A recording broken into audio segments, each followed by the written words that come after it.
The 100-acre woods had never looked so strange. Under the shroud of moonlight, the trees seemed taller, their branches twisting like crooked fingers against the silver sky. The gentle hum of the night, the rustle of leaves, the soft chirping of crickets, felt rehearsed, as if nature itself were holding its breath. It was midnight, and something unspoken stirred in the heart of the forest. Minnie walked slowly through the mist, a lantern swaying in her paw. Its dim light flickered against her round, honey-colored face, and her glassy eyes reflected the flame with an uncanny stillness. She hummed softly, the tune broken and slow, almost like a lullaby that had forgotten its ending. "Almost time, my friends," she whispered. Her voice was sweet, syrupy, and unsettlingly calm. The forest opened into a clearing, her clearing. The spot was once a place of friendship and laughter, where stories were shared, and honey pots passed around. But now, the stones that ringed the circle were marked with dark stains, their purpose long forgotten by any who didn't dare remember. A makeshift table stood in the middle, set with 6 chairs made of old wood and rope, their legs uneven but lovingly arranged. Minnie placed her lantern in the center and smiled. "Let's have one last story, shall we?" The first to arrive was Pip the piglet. His tiny hooves trembled as he stepped into the light. His usual stutter was gone, replaced by an uneasy silence. He looked thinner, eyes wide and cautious, as if he'd been hearing whispers that didn't belong in the woods. "Minnie," he said quietly, "why did you call us so late? It's awfully dark." "Oh, Pip," Minnie said sweetly, her voice like warm honey dripping over ice. "Stories are best told at midnight. That's when the woods listen." Before Pip could reply, the bushes rustled again. From the shadows, Ollie the owl swooped down, landing on the crooked table. His feathers looked ruffled, eyes bloodshot. "Something's wrong here," he muttered, scanning the trees. "I heard noises. The forest is never this awake at night." Minnie tilted her head. "That's because the forest remembers tonight. It remembers what we promised." Pip frowned. "Promised?" But before Minnie could answer, 2 more figures stepped out, Tuck the tiger, muscular but weary, and Roo the rabbit, jittery and twitching. They looked around the clearing, exchanging wary glances. Everyone could sense it, the air was wrong, thick like syrup, humming with something unseen. Minnie clapped her paws together. "Oh, good. You're all here." "Almost." She looked toward the tree lean, her eyes narrowing.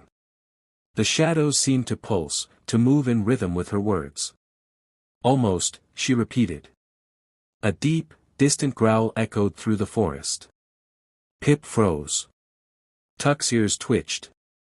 Roo took a step back, gripping his tail nervously. "Was that Pooh?" Pip whispered. Minnie's smile widened just a little too far. "He's coming. He always comes when it's time." The lantern flickered violently, as if the flame itself was afraid. The trees bent slightly inward, their branches curling, knitting the clearing into an enclosed space. The moon dimmed, and everything outside the ring of stones vanished into darkness. Ollie fluttered his wings, restless. "This isn't right, Minnie. You said it was just a gathering. A story." "Oh, but it is," Minnie said softly. "A story of beginnings, and endings. Of what lies beneath the honey and laughter." She turned her gaze to the ground, where faint scratches were carved into the dirt, strange runes forming a circular pattern beneath their feet. "The forest has waited long enough." Pip swallowed hard. "Waited for what?" Minnie looked up, her eyes now reflecting not just the lantern light, but something else. Something red, swirling faintly beneath the glassy surface of her pupils. "For the truth," she said. A cold wind swept through the clearing, extinguishing the lantern. In the sudden blackness, someone gasped. Then, silence. The faint sound of humming returned, the same broken lullaby. Pip's heart hammered as he tried to find Minnie in the dark, but all he could hear was breathing, slow, steady, too close. Minnie? A soft paw brushed his shoulder. He turned, and saw her smile hovering inches away in the dark. Her teeth were not the blunt kind a bear should have. They were long. Thin. Sharp. Before he could scream, the lantern flared back to life. Minnie stood in the center again, her paws clasped together sweetly. Everyone was there, except Pip. Ollie looked around. Where's Pip? Minnie's head tilted, almost childlike. He's part of the story now. She reached for the lantern and turned it slowly. Inside the glass, something small pressed against it, a trembling, fleshy shape. A tiny snout. 2 closed eyes. Rue screamed. Minnie smiled, her voice low and melodic as she began to hum again, her shadow stretching impossibly long behind her. The forest remembers, she said, almost to herself. And tonight, it feeds. The lantern dimmed once more, the wind howled through the trees, and the 100-acre woods, once a place of innocent dreams, shuddered awake to something ancient and hungry.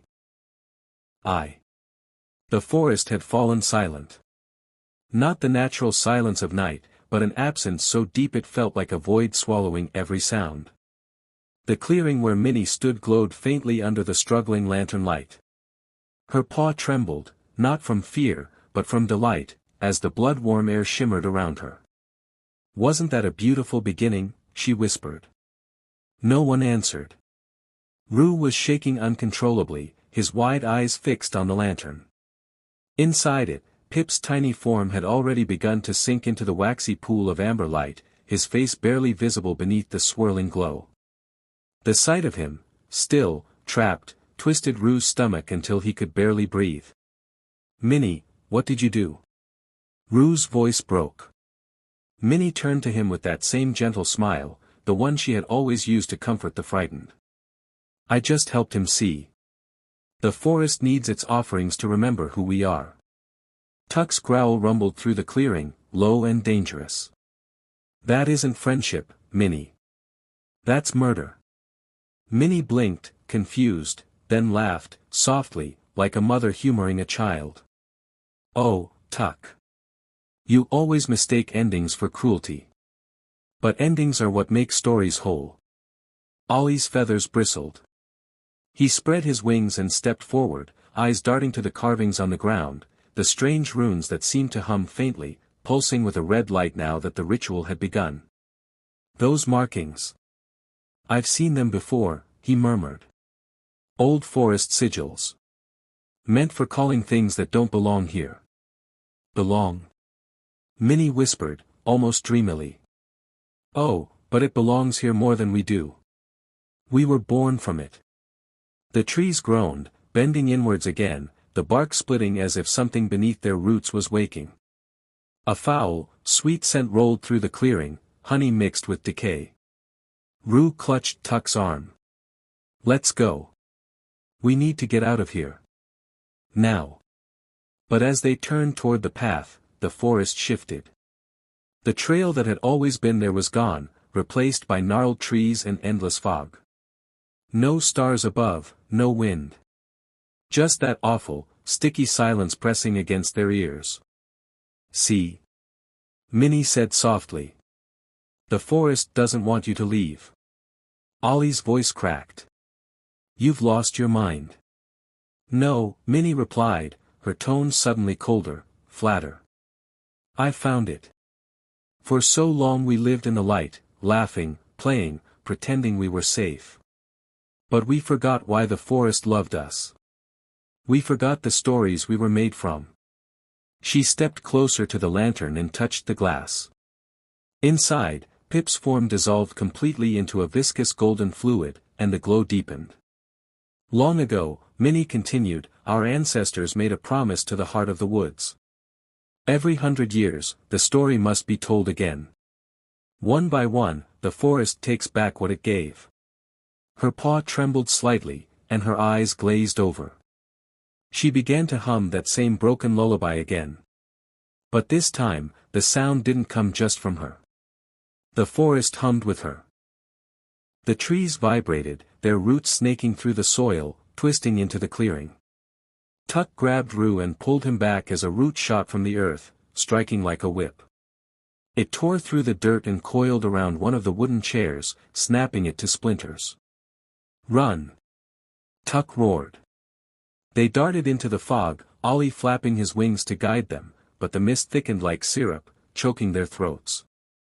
Behind them, Minnie's song rose in pitch, soft at first, then shrill, echoing through the woods like the wail of something not quite human.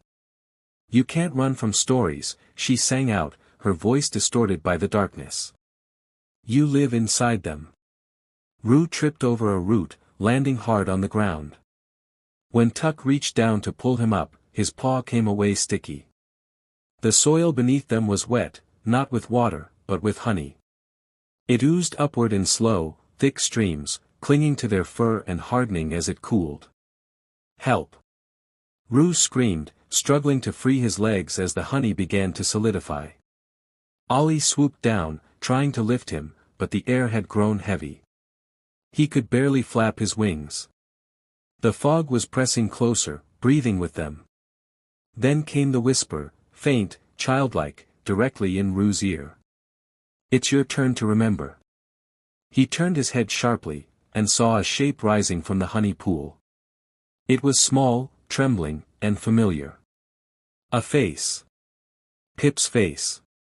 But twisted, melted into something waxy and eyeless, its mouth opening in slow, soundless agony. Roo screamed again, clawing at the ground as Pip's form reached for him with sticky, dripping paws. Ollie grabbed Roo by the arms and yanked hard, tearing him free. They stumbled back into the fog, hearts pounding. Behind them, the clearing erupted with light, red, blinding, unnatural. Minnie's silhouette stood tall in its center, arms raised, head tilted toward the moonless sky. "The woods are waking," she whispered. "The honey remembers. And so do I." As the light swallowed her, 1,000 whispers filled the forest, childlike voices, singing the lullaby in broken harmony. "Sleep, little one. Dream of the trees. The forest will keep you. Forever it sees." Roo and the others didn't stop running until the song faded behind them. But even then, the woods around them breathed. Every step they took made the ground pulse beneath their feet, as if the earth itself had a heartbeat. They had escaped the clearing. But the story had already begun to write them in. The forest had become a maze. The deeper they ran, the less it looked like the 100-acre woods they once knew. The cheerful paths were gone, replaced by veins of blackened bark and roots that writhed underfoot like living worms. The air smelled of wet fur, honey, and rot, a sweetness that sickened the tongue. Roo stumbled, panting. "It's like we're running in circles." Tuck wiped his paw across his brow, his striped fur streaked with sap and dirt. "We are. This place isn't right anymore. The trees, they move." Ollie perched low on a branch above them, his feathers dull and sticky from the honey mist that clung to the air. His voice trembled. "She's changed the forest's heart." The old stories, there was a time when the woods were alive, feeding on the ones who lived too long beneath its roots. But those were just tales. Roo looked up, his voice breaking. "They're not tales anymore, are they?" A sound rippled through the night, a slow, dragging crunch, like something enormous crawling just beneath the earth. The trees quivered. The honey pooled around their feet again, bubbling softly.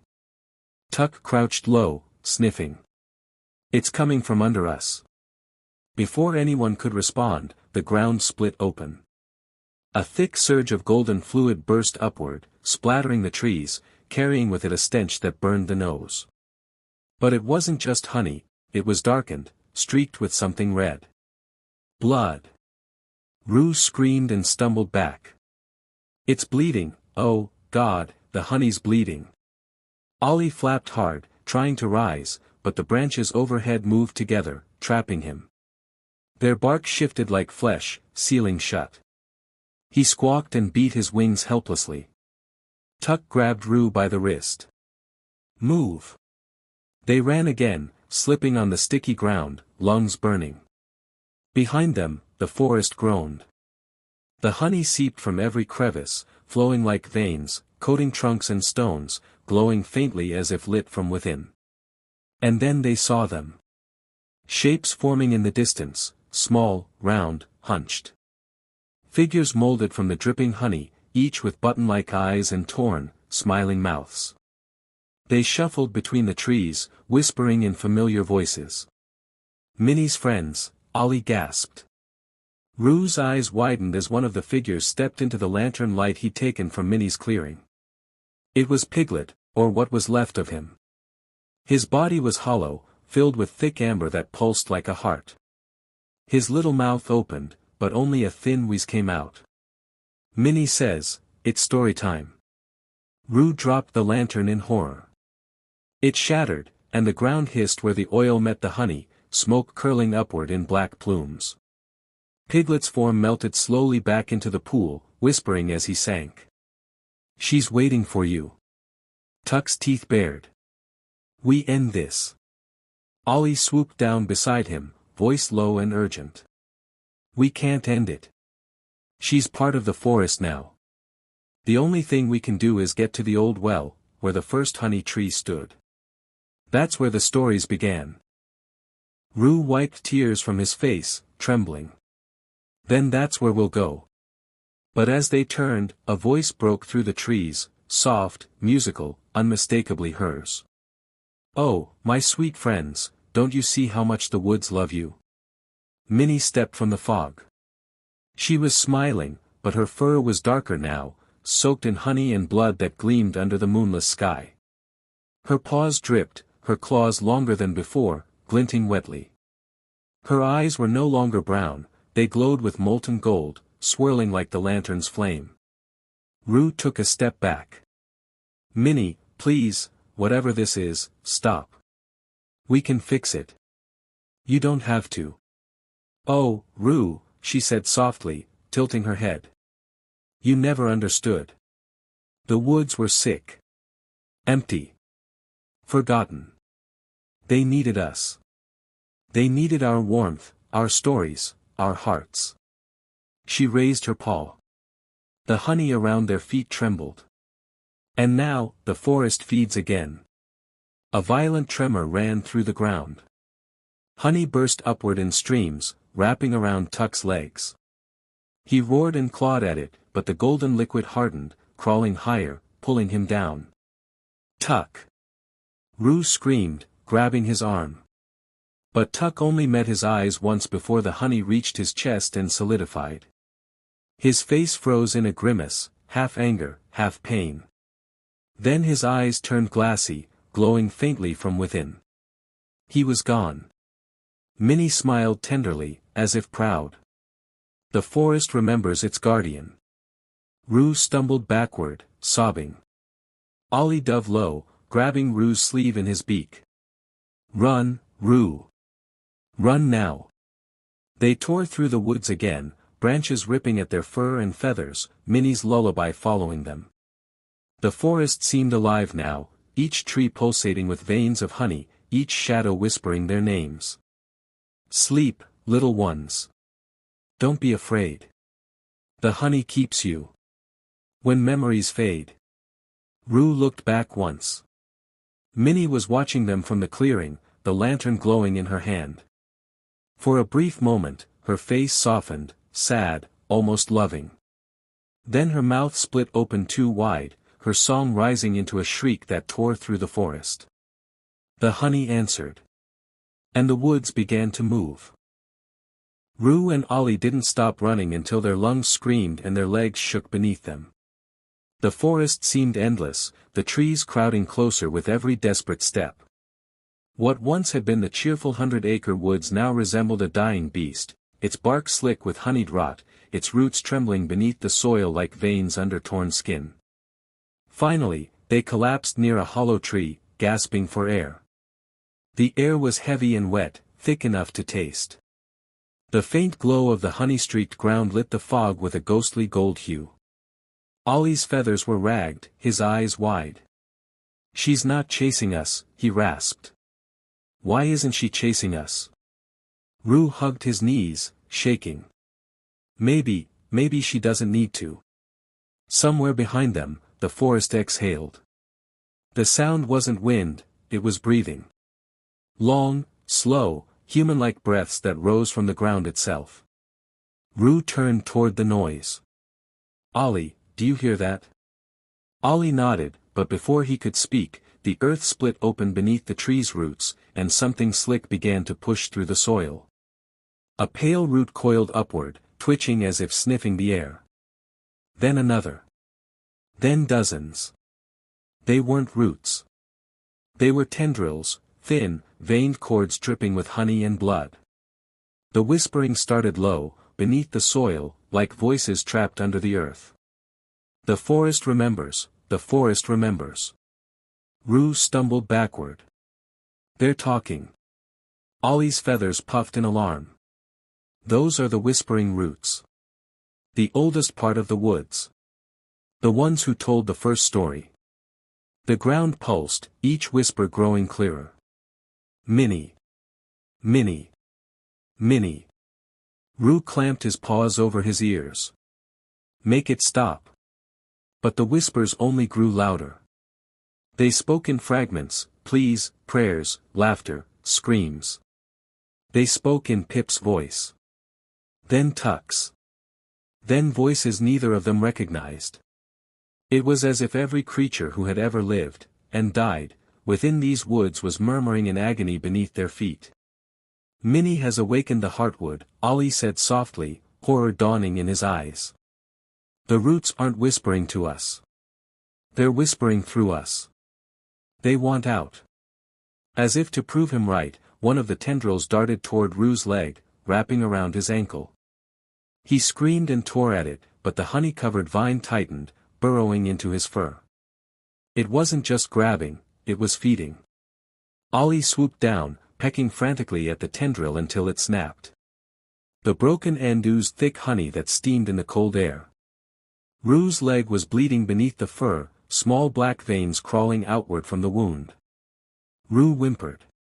Ollie, it hurts. It feels like something's inside. Ollie's feathers trembled as he peered at the wound. Don't let it spread. The forest's trying to claim you. From somewhere far away, Minnie's voice echoed through the woods, soft, melodic, heartbreakingly sweet. Oh, Rue, you shouldn't fight it. It only hurts if you resist. They froze. Her voice was close, but not near. It came from the trees themselves. Her words echoed in the rustle of branches, the creak of bark. She was everywhere. Ollie hissed, keep moving. They stumbled forward again, guided by faint memory and desperate instinct. The trees leaned inward as they passed, whispering in tones that scraped the inside of their minds. The roots beneath their feet shifted, always just behind them, crawling like a living tide. Minutes, or hours, passed. Time dissolved in the endless haze. Then, at last, they reached a clearing. In the center stood an ancient stump, cracked and hollow, its surface slick with blackened honey. The air around it shimmered. The well, Ollie whispered. The first honey tree. Rue limped toward it, the black veins on his leg pulsing with dull light. You said it started here. Maybe we can end it here. Before Ollie could stop him, Rue placed a trembling paw on the stump. The wood was warm. Then it began to move. The stump's center cracked open like a mouth, and thick honey oozed out, dark as tar, reeking of iron and decay. Inside, something shifted. A faint golden eye blinked up at him from within the well. Rue, Ollie whispered, backing away. Step back. That's not a tree anymore. A low hum rose from the ground, growing into a groan, then into a scream. The roots around the clearing tore through the soil, coiling around the stump. The honey spilled freely now, running in rivers. And from the pool of gold, something emerged, small at first, then larger. A figure made of wood, fur, and honey. It was Minnie. Or what was left of her. Her form dripped with golden fluid, her fur gleaming in the lanternless dark. Her eyes glowed faintly, her mouth twitching as if she were trying to hold on to her old smile. "I told you the forest would remember," she whispered. "It was lonely, Rue. It wanted to be loved again." She reached for him. Her touch was soft, almost motherly, but the honey on her paws burned against his skin. Ollie lunged, slamming into her shoulder. "Run, Rue." Rue stumbled back, clutching his burning arm. Minnie's head snapped toward Ollie, her smile twisting wider.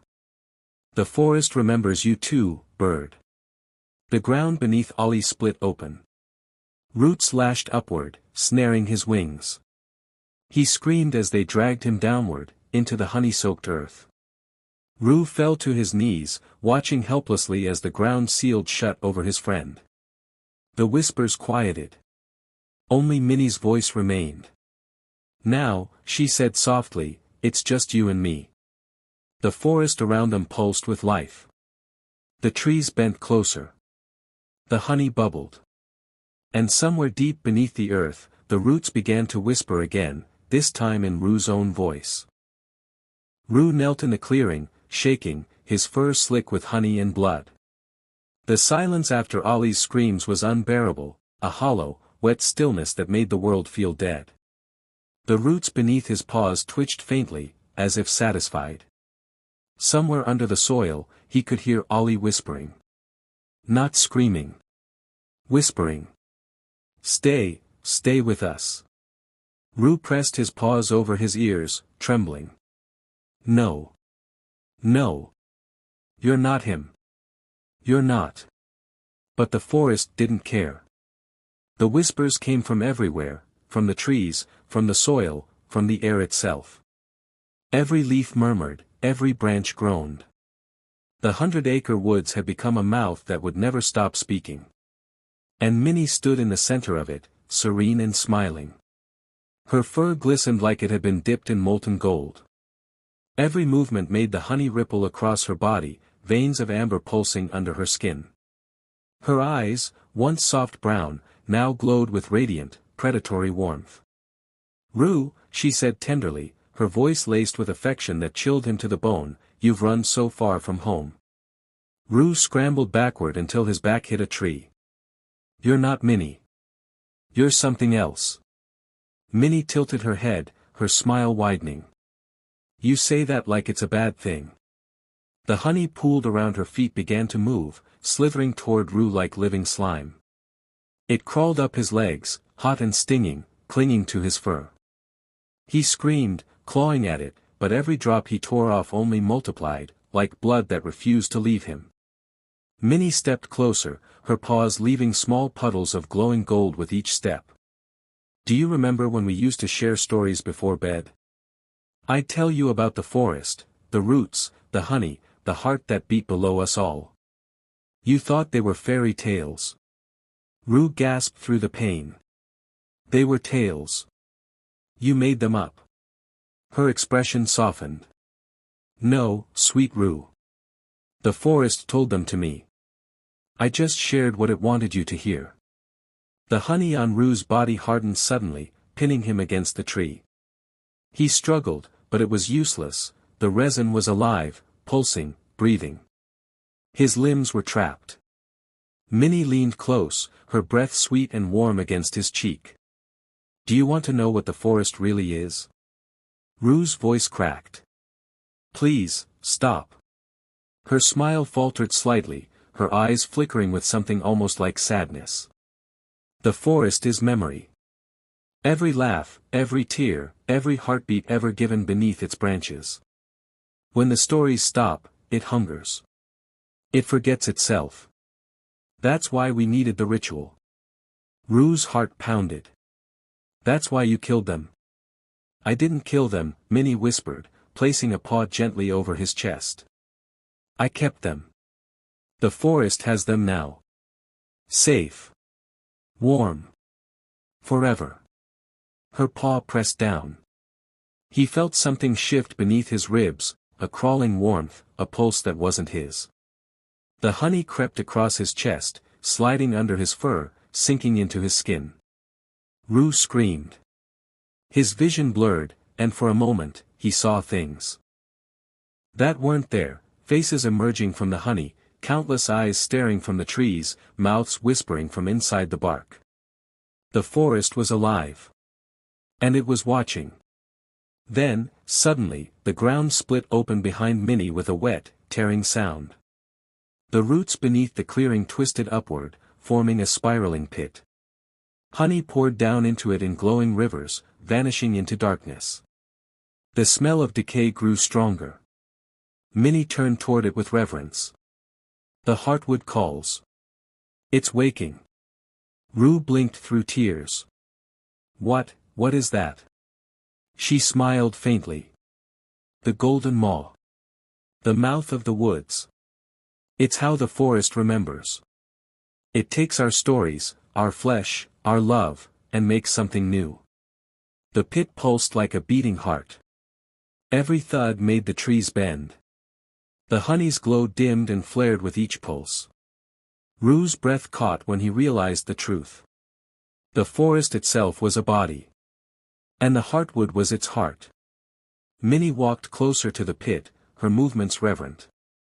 It's time, Rue. You'll join them. The story must end as it began. But something inside Rue snapped. Maybe it was fear, maybe rage, but something deeper than survival screamed in him. He tore at the hardened honey around his arms, yanking until his skin split. The resin cracked just enough for him to break free. "No," he shouted, stumbling forward. "You're not taking me." Minnie turned slowly, her golden eyes narrowing, not angry, but disappointed. "You can't fight the forest, little one." Rue grabbed a shard of hardened honey from the ground, its edges jagged and sharp as glass. "Watch me." He lunged. The shard sliced through her fur and into her shoulder. Thick, golden fluid burst from the wound, not blood, not quite honey, but something alive. Minnie screamed, not in pain, but in fury. The ground beneath them roared. The roots thrashed wildly, slamming into trees, tearing apart the soil. The pit, the golden maw, began to expand, its glow burning brighter until it blinded him. Minnie staggered toward Rue, clutching her wound. Her voice was still soft, but trembling now. "You don't understand, it's already inside you." Rue froze. The warmth in his chest pulsed again, deeper this time, rhythmic, like another heartbeat beneath his own. He looked down and saw faint golden light glowing beneath his fur. Minnie smiled sadly, honey dripping from her lips. "You belong to the story now, too." Then the ground gave way. Rue fell backward, sucked into the blinding light of the golden maw. The last thing he saw was Minnie, standing on the edge, watching him fall, her voice echoing through the void, soft, melodic, and utterly final. "Sleep, little one. Dream of the trees. The forest will keep you. Forever it sees." The honey swallowed him whole. The fall seemed endless. Rue tumbled through a tunnel of light and shadow, his screams muffled by thick honey clinging to his fur. Every breath burned like syrup filling his lungs. When he finally hit the ground, it wasn't with a thud, it was a sinking. He landed in honey up to his chest. It was warm, almost alive, shifting around him in slow, pulsating waves.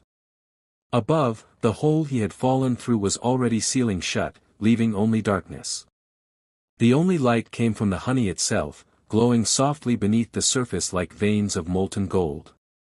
He coughed and gasped for air.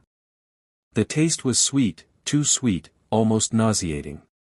His hands trembled as he pushed himself upright, his fur heavy with the sticky substance. His reflection wavered in the glowing pool, but something was wrong.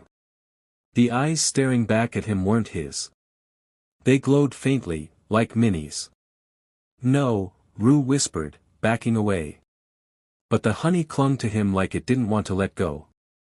The walls of the cavern pulsed around him, alive with slow, steady rhythm. The whole place was breathing. He wasn't just inside the earth. He was inside the heartwood. A sound rose in the darkness, soft humming. The lullaby. That cursed lullaby.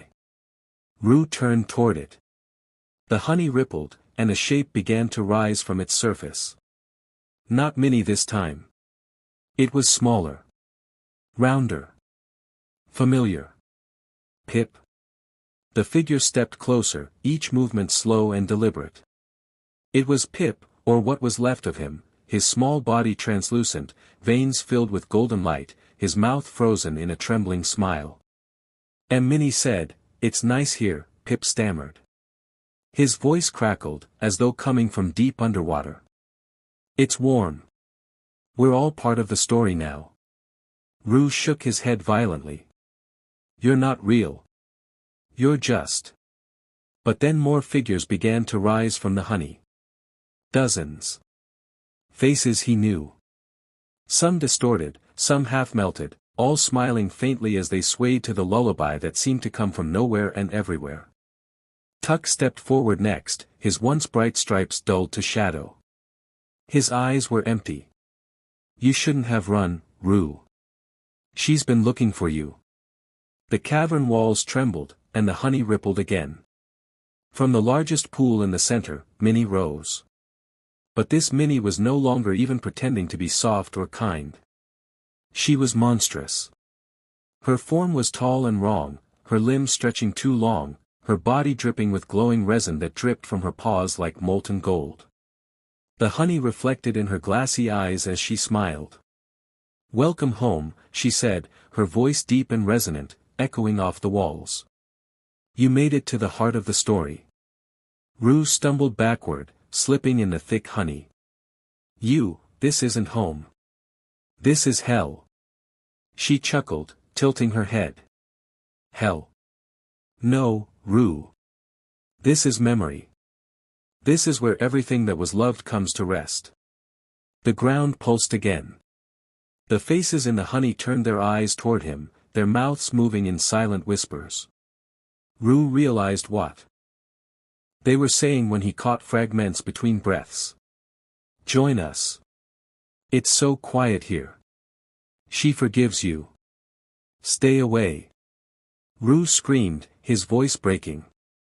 Minnie stepped closer, her massive form gliding through the honey like a ghost. "You're already part of it, Rue. You felt it, didn't you? The warmth in your chest." Rue clutched his heart, and froze. The golden glow under his fur was stronger now, pulsing in rhythm with the walls around him. He could feel the forest's heartbeat, inside him. He fell to his knees, gasping. "What did you do to me?" "I made you remember," Minnie said softly. "The forest chose you. You'll carry the story when I'm gone." He looked up at her, horror and despair twisting his face. "You think this is a story? You killed them." Her eyes softened. "No. I preserved them. I kept them safe, where time can't touch them. Where the world's forgetting can't erase them." The faces in the honey began to rise higher now, surrounding Rue in a slow circle. The air thickened. The light grew brighter. The forest's heartbeat thundered through the cavern. Rue grabbed one of the floating roots nearby and yanked with all his strength. "If this is your story," he hissed, "I'm ending it." Minnie's smile flickered. "You can't end what's already written." But Rue pulled harder, and the root tore free, spurting thick golden fluid. The cavern screamed. The light flared blindingly bright. The honey writhed violently, flinging the ghostly shapes back into the pools. Minnie howled, a sound like the world cracking open. "You'll destroy everything." "Good." Rue shouted, swinging the root again, smashing through another glowing vein. The ground shook. The walls cracked. Honey poured like rivers, boiling and hissing. The lullaby shattered into discordant wails. Minnie lunged at him, claws outstretched, her monstrous form trembling with fury and grief. She slammed into him, knocking him into the central pool. The honey closed over him instantly. He sank deeper and deeper, the glow fading above. His lungs burned, his body heavy. The warmth in his chest throbbed one last time, and then went still. From above, Minnie hovered at the edge of the pool, staring down through the glowing surface. Her reflection trembled, cracked, and broke. The heartwood began to collapse. The honey boiled. The roots screamed. The forest wept. And Minnie whispered through her tears. I just wanted us to be remembered. The light exploded. The forest burned with honey light. Roots writhed through the soil, tearing themselves apart as the heartwood screamed beneath the 100-acre woods. Trees split open, oozing molten gold that spilled like blood through the undergrowth. The sky itself pulsed and trembled, the stars flickering out one by one as if afraid to witness what was unfolding. From the ruins of the heartwood center, Minnie rose. Her body was cracked, her fur blackened and dripping with sticky resin. The warmth that had once lived in her eyes was gone, what remained was hollow, a reflection of love twisted into something unspeakable. All around her, the echoes of her friends shimmered in the collapsing light. Pip. Tuck. The others. They hovered like ghosts caught in amber, their smiles flickering, their shapes dissolving back into the syrup that had kept them preserved. Rue lay motionless near the center, half submerged in glowing honey, his small frame trembling with the faintest breath. Somehow, impossibly, he was still alive. Minnie staggered toward him, her steps slow and heavy. The ground cracked beneath her feet, and the forest groaned. Rue, she whispered, her voice fractured and raw. You weren't supposed to fight it. His eyes fluttered open, glassy and dim. You killed them all, he rasped. You turned love into rot. Minnie knelt beside him. The honey around her claws quivered like frightened creatures. I saved them. The world forgot them, Rue. The stories faded, the laughter died. I couldn't let it happen. I had to keep them. Rue tried to lift his head, but his body wouldn't move. The golden veins beneath his fur pulsed weakly, trying to sync again with the dying heartbeat of the heartwood. You don't save people by trapping them in nightmares, he whispered. For the first time since the ritual began, Minnie hesitated. The shadows that had held her together flickered uncertainly. She looked down at her reflection in the honey, a monstrous thing wearing the shell of a friend. The realization tore through her like a blade. I wanted to protect them, she said, barely audible. I thought, if the world forgot, I could remember enough for everyone. The forest cracked open around them. Great trees split in half, their roots curling skyward. The honey that had flowed beneath the woods for centuries began to drain, leaving behind only the echo of its warmth. Rue coughed weakly. Then remember them the right way. Let them go. Minnie looked at him, this small, brave soul who had seen her horror and still spoke to her with something that sounded like kindness. A tear of gold slipped down her cheek. I don't know how. The honey beneath Rue's body began to glow brighter, wrapping around him like a cocoon. He grimaced, but didn't struggle. Maybe, you start by stopping the story. Minnie stood slowly. The lullaby hummed faintly in the distance, a dying rhythm trying to cling to life. She turned toward the darkness of the heartwood, where the roots still pulsed faintly with golden light. All she had to do was stop the song. But stopping it meant silence. Oblivion. It meant erasing herself, the last voice that remembered. She looked back at Rue, his breathing shallow, his eyes half closed. Will you forgive me? He nodded once. If you end it. The wind howled through the trees. The honey bubbled. The ghosts flickered. Minnie walked to the edge of the dying pool. Her reflection looked up at her, monstrous and mournful. She began to hum, not the lullaby, but a new melody. Soft. Gentle.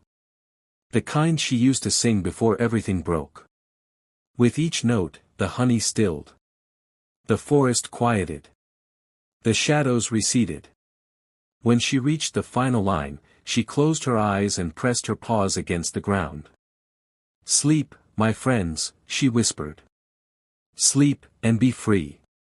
The heartwood split open in a final, deafening crack. A surge of golden light burst upward, swallowing the forest whole. The trees melted into the sky, the honey igniting like liquid fire. Minnie's form dissolved into light, her voice fading on the wind. No more stories. When the light dimmed, silence fell. The 100-acre woods was gone. In its place stood a hollow field of charred roots and glimmering amber shards scattered across the soil. The air smelled of sweetness and ash. Morning came slowly, hesitant to touch what remained. A single amber cocoon cracked open at the edge of the ruin. Rue crawled out, trembling, gasping for air. His fur was matted, his eyes distant, but he was alive. The golden glow in his chest had faded to nothing. He stumbled through the wasteland, past the frozen amber faces that glittered faintly in the morning sun. He didn't cry. There were no tears left. When he reached the edge of what was once the forest, he turned back one last time. The ruins were still and quiet. But the faintest hum drifted on the wind, a ghost of a melody. The lullaby. He shuddered and whispered, "Goodbye, Minnie." Then he walked away, the forest sinking quietly behind him into memory. As he disappeared beyond the horizon, the last shard of amber cracked and collapsed, spilling a single drop of golden honey onto the soil. It shimmered for a moment, then soaked into the earth, leaving only silence. But deep below, beneath the roots of what used to be the 100-acre woods, something shifted. The soil pulsed once. A heartbeat. And far away, in the faint echo of the wind, a voice whispered softly, almost lovingly. "Once upon a midnight." Then the woods slept again. End.